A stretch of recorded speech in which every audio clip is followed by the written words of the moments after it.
पर मैथ समझ में नहीं आती है भाई। ये तो देखो, ये तो यूनिवर्सल सवाल है।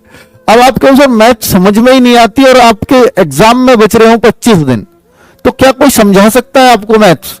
नहीं। मैं अब आपको बोलता हूं कि अगर आपको मैथ्स ही समझ में नहीं आती है तो फिर एक काम कर लो, अब मैथ्स में कुछ गिने चुने चैप्टर पढ़ लो, गिने चुने।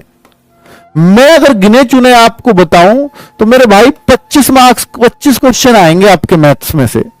अब आप ये देख लो कि अब चूंकि दिन बहुत कम बचे हैं तो 15 डेज में 15 आसान चैप्टर ढूंढ लो, 15 आसान चैप्टर।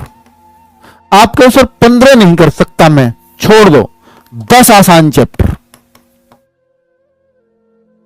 रोज एक चैप्टर, आधा चैप्टर या 2 दिन में एक चैप्टर निपटाने का प्रयास करो। ये 10 आसान चैप्टर भी अगर आपने कर लिए ना, आप मैथ्स के 10 आसान चैप्टरों में से भी आप मैथ्स के 18 से 20 क्वेश्चन कर जाओगे। इनको बार बार कर लो, 10 आप अपने आसान ढूंढ लो कि जिनको आप कर सकते हो। और फिर ये कहां से पढ़े?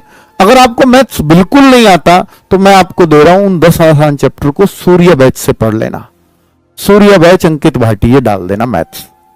मैं गारंटी से कह रहा हूं कि आप पेपर में अच्छा करके आओगे। ठीक है। अगर आप मैथ्स में ये चाहते हो कि अब लास्ट में 10 चैप्टर्स ढूंढ लूं और उनको पढ़ लूं, और उनको कहां से पढ़ूं, तो मैंने आपको बता दिया, आप 18-17 क्वेश्चन आराम से कर आओगे 25 में से। और आया ही मैथ 18-20 का तो फिर आपके मजे ही मजे कि मैथ थोड़ा सा कम हुआ तो रीजनिंग बढ़ जाएगी, तो फिर आप उन 18-20 में से 13, 14, 15 क्वेश्चन आराम से निकाल आओगे, तो और बढ़िया हो जाएगा। तो ये चीजें आपको करनी होंगी, तब आपको बेहतर लगेगा। और आप